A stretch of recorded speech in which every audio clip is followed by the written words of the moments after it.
चलो तो आज बायनोमियल थ्योरम का तीसरा क्लास। आज जो है we will solve questions on problem based on consecutive terms और कंसेक्यूटिव कोएफिशिएंट्स। टॉपिक को लगा लो, problem based on consecutive terms और कंसेक्यूटिव कोएफिशिएंट्स। ठीक है, तो इस टॉपिक से आता है क्वेश्चन आपका स्कूल एग्जामिनेशन हो, जेईई मेंस हो, जेईई एडवांस हो, एनडीए का एग्जामिनेशन हो, इससे आता है। लेकिन जो लोग रेगुलर पढ़ रहे हैं, एक ही तो फॉर्मूला है इसमें। परसों जो मैं टॉपिक पढ़ा रहा था टर्म इंडिपेंडेंट ऑफ एक्स, वो भी तो बोला था कि वो भी आता है मेंस में, एडवांस में, एनडीए में, स्कूल एग्जाम। एक ही टर्म है, उसी को खींचना है।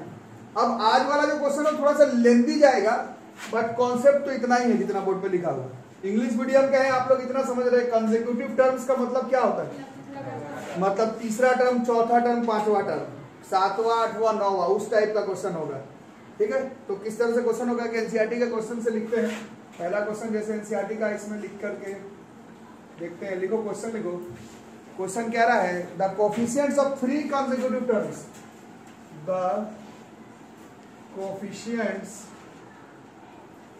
Of three consecutive terms, the coefficient of three consecutive terms in the expansion of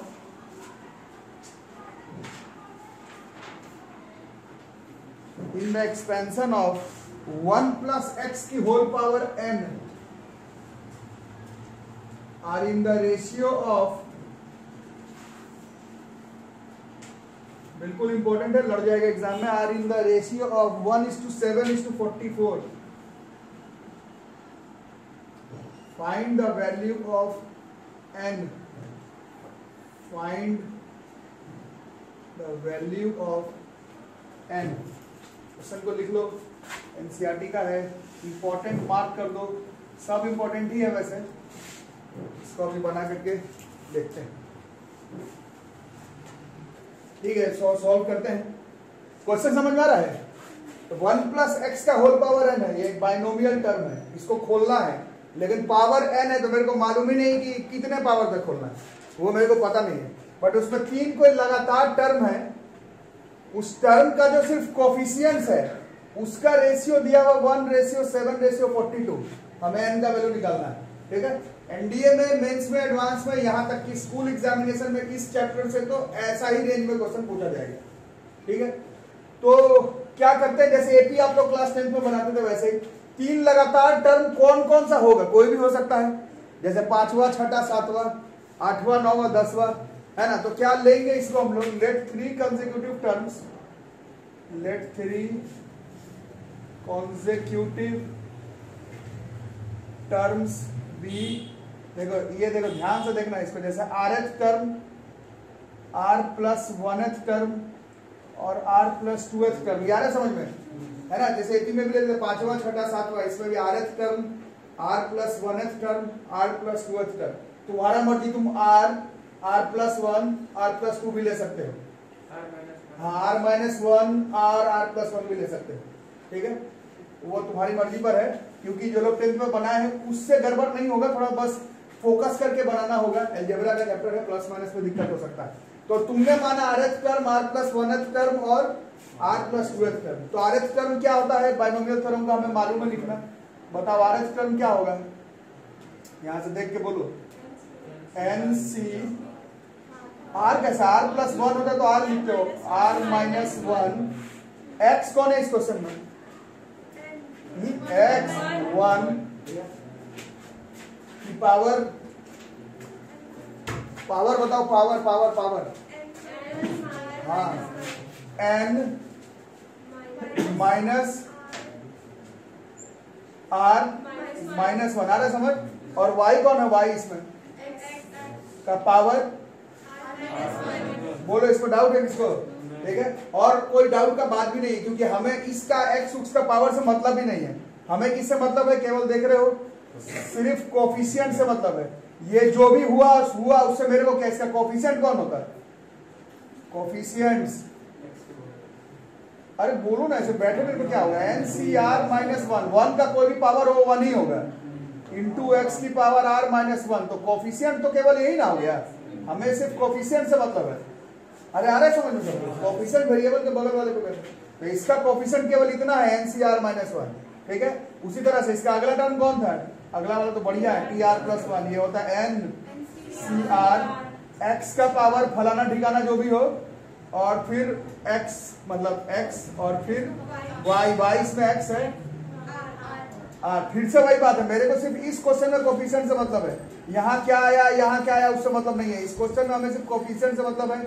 इसका कोफिशिएंट सिर्फ NCR आता, और इसके बाद वाले का क्या होता है? TR+1 हो गया n, हाँ कितना होता है? NCR+1 NCR+1, फिर 1 का पावर जो हो फलाना ठिकाना x का पावर कितना हो जाता है? R+1 हो जाता ना। लेकिन मेरे को मतलब ही नहीं है x का पावर लिखो 1 का पावर लिखो, उससे कोई फर्क नहीं पड़ा, क्योंकि इस क्वेश्चन में हमें किससे मतलब है? बोलो, केवल कोफिशिएंट से मतलब है। तो ये हो गया। आप ध्यान से अगर देखते हैं, इसका कोफिशिएंट ये है, इसका कोफिशिएंट ये, इसका कोफिशिएंट ये। हमें क्या पूछ रहा था? रेशियो दिया हुआ, रेशियो आराम से बनाना है, बताओ फिर अपने दिमाग से बोलो। NCR -1/NCR, इसका रेशियो दिया हुआ, दिस इज 1:7, ठीक है। चलो अब परमुटेशन कॉम्बिनेशन आप लोग पढ़े, बताइए इसका उपाय। n फैक्टोरियल r माइनस, फिर मैंने ब्रैकेट खोलेंगे तो n -r+1 factorial divided by, फिर बोलो, इज इक्वल टू 1/7। अब आगे बताओ, ये ऊपर आ जाएगा, है ना बॉस? r फैक्टोरियल बाई बराबर, अब इसको सॉल्व करो, कैसे होता है सिखाएगा। r को छोटा लिखेंगे तो r इंटू क्या चुनिए, ओ सॉरी, ये ऊपर गया ना, by r -1 factorial n -r+1 factorial. चलो जल्दी जल्दी, r को r इंटू r -1 फैक्टोरियल, और ये n -r सही है। नीचे वाले को r -1 फैक्टोरियल, इसको छोटा करेंगे, n -r+1 में मजा नहीं आ रहा, तो n -r फैक्टोरियल बराबर 1:7। काट कूट करो, चलो बताओ, बैठे रहने पर तो कुछ होगा नहीं, यही ना, cross multiply is equal to, आगे इसको इधर करो, 8r इज इक्वल टू, इसको रखते हैं हाथ में, ठीक है। और क्या दिया हुआ था? 742। अगले वाले पे चलते हैं, मतलब NCR/NCR, मतलब 1/, और कुछ बताओ, n फैक्टोरियल और n फैक्टोरियल और -1 है ना, सही हो रहा है ना। अब n वाला तो कट जाएगा, ये ऊपर चले जाएगा, तो कितना हो गया? r प्लस का factorial by r factorial into n -r की फैक्टोरियल, कितना? फिर अब थोड़ा छोटा कर लें, r+1 तो ठीक है, r फैक्टोरियल, ये n -r-1 का फैक्टोरियल ठीक है, नीचे r फैक्टोरियल, फिर n -r, इसको एक छोटा करेंगे तो n -r बराबर 1/6, इससे ये कट जाएगा। चलो cross multiply, 6r is equal to, आगे 7r, या वही 7r + 6 ही रहने देते हैं, 7r + 6 है ना, इक्वल टू n, सही हुआ, ठीक है। अब हम लोग इसको, हाँ n का वैल्यू या n पर पुट कर दो, जो देखो, ठीक है, या r का वैल्यू निकाल लो, जो देखो। मान लो n का वैल्यू यहाँ पर पुट कर दिए, तो आप बताओ कितना हो जाएगा। 8r is equal to, n के जगह पर 7r + 6 + 1, तो r इज इक्वल टू कितना हो गया? 7। ऐसे r पूछा नहीं था हमसे, बट पूछ भी सकता था, और n निकालना था। n इज 7 × 7 डायरेक्ट एन भी निकाल, हाँ डायरेक्ट एन भी निकाल सकते हैं, सही से एलिमिनेट करेंगे तो। बट ज्यादातर क्वेश्चन में दोनों ही पूछा जाता है, इसमें तो हमसे एन पूछा था। So N is 55 and R is equal to 7। इस तरह से क्वेश्चन बनाना है। यही मैं बता रहा था कि इस चैप्टर से जो क्वेश्चन आएगा आपके मेंस एडवांस एनडीए या फिर स्कूल एग्जामिनेशन में, इसी रेंज में आएगा। थोड़ा बड़ा हो सकता है, टफ नहीं है, ठीक है। फटाफट लिखो। हो गया क्या सबका? एक सेम क्वेश्चन खुद से बना करके देखो, पता चलेगा। Try to solve it yourself. और बहुत जल्दबाजी में भी नहीं बनाना है, आराम से बनाओ, सही आंसर आना चाहिए। क्वेश्चन लिख देता हूं, थोड़ा ध्यान से बनाना। क्वेश्चन है for a positive integer n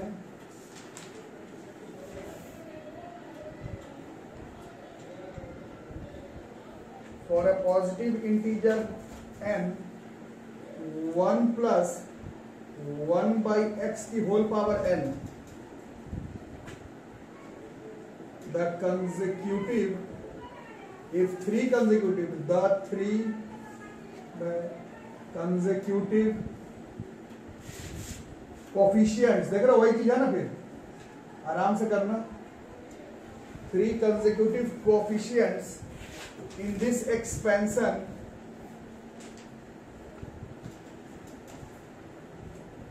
are in the ratio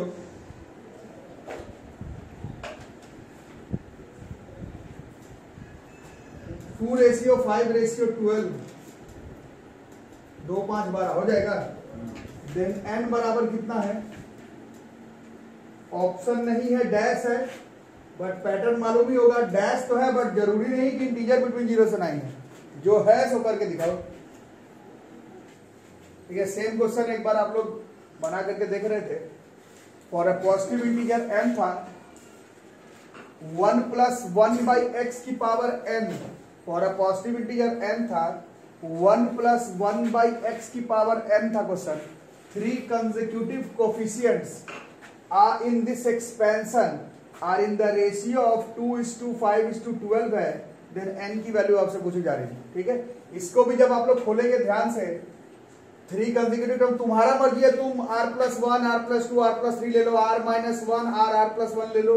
मैंने पिछले क्वेश्चन के जैसा r+1 r+2 लिया है।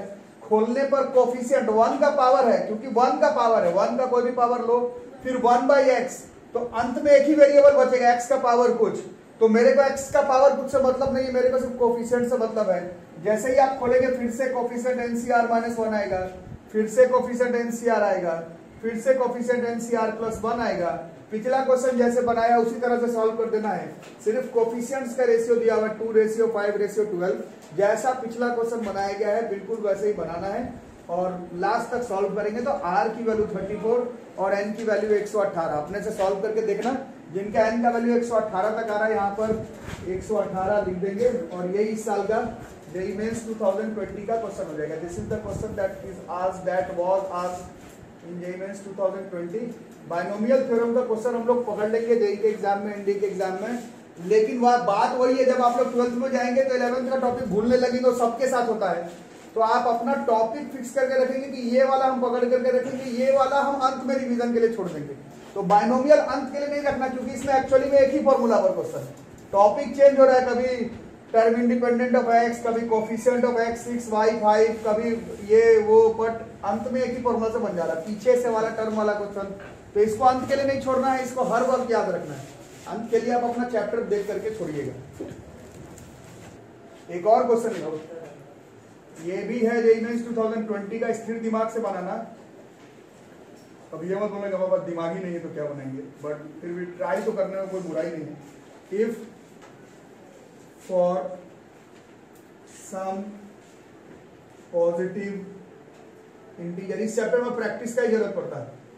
For some positive integer n, the coefficients of the coefficients of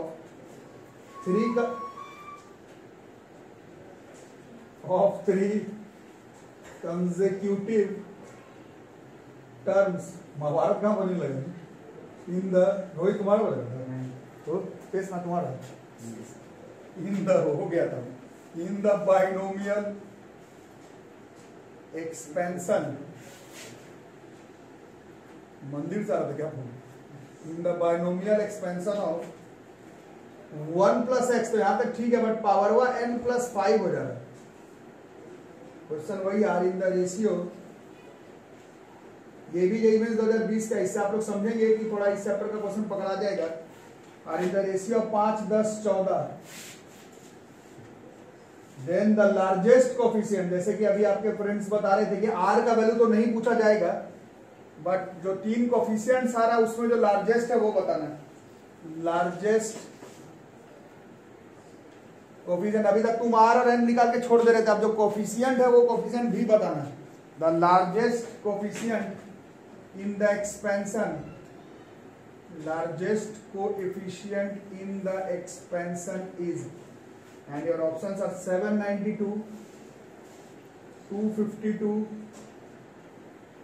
this is 462, this is 330. Try to solve yourself. अच्छा क्या करोगे पहले बता दो। n जो लेते थे n के जगह पर क्या लेना है, n प्लस 5 लेना है, तो या तो शुरुआत से n की जगह n प्लस 5 लो, या फिर n प्लस 5 को कैपिटल N लिख करके बना लो, अंत में जो n निकालोगे उसके जगह n प्लस 5 पुट कर देना, वो तुमको सोचना, वो मेरे को नहीं बताना है। और n और r लेकर के छोड़ नहीं देना, जो कोफिशिएंट आएगा उसमें जो सबसे लार्जेस्ट वाला कोफिशिएंट है वो बताना है कितना। ठीक है, ट्राई करके देखो।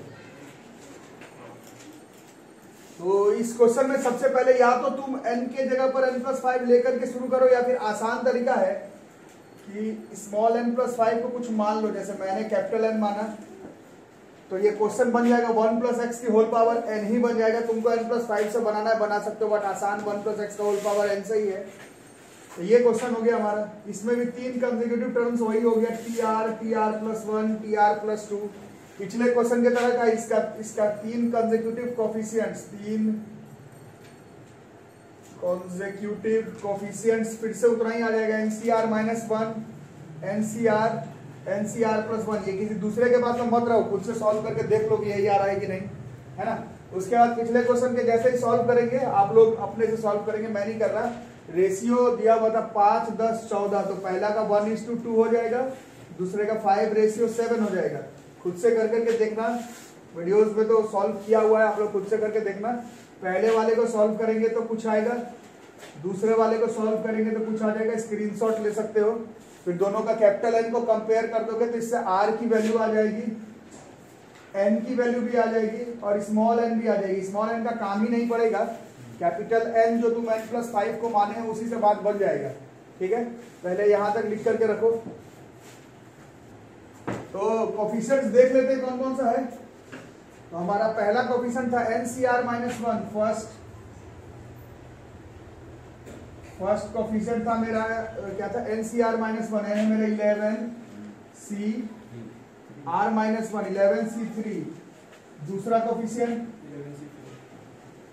सेकंड कोफिशिएंट कौन आ रहा है, 11c4, और थर्ड कोफिशिएंट 11c5। तो सॉल्व करना होगा, कौन बड़ा हो जाएगा, सबसे बड़ा कौन सा हो जाएगा, करके देखना पड़ेगा। तो पहला वाला हो जाएगा 11 फैक्टोरियल, 3 फैक्टोरियल, 8 फैक्टोरियल। ये कितना हो गया, 11, 10, 9, 8 फैक्टोरियल, 6, 8 फैक्टोरियल, कितना हो गया, ये ना 165।